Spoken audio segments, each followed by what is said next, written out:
What's changed inside MLA in the last 12 months is that we've been really focused on our global markets.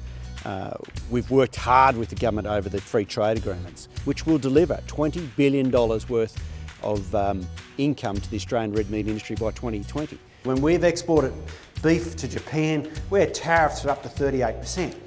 So when the meat arrives for $1, add 38 cents to it, or percentage, and then pay that to the Japanese government, and then it goes on the retail shelf. In Japan, that comes off significantly by about 20% over a number of years, but if the TTP gets up, that'll come off at a greater rate of knots. Korea and China, they come off altogether.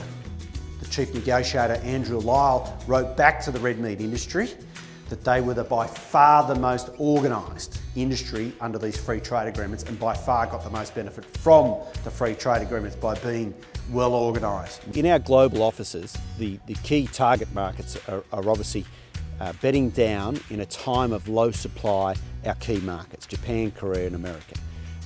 And then it's around making sure that we execute on some of those developing markets through Indonesia and Southeast Asia.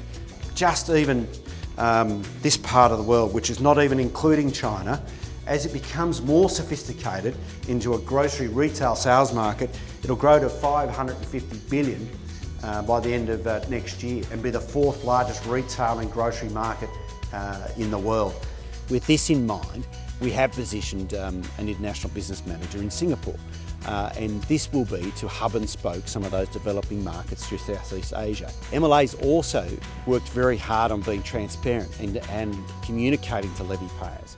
We've now got a website that clearly explains where the money comes from and where it goes, so that levy payers can have a greater understanding of what MLA is doing on a daily basis.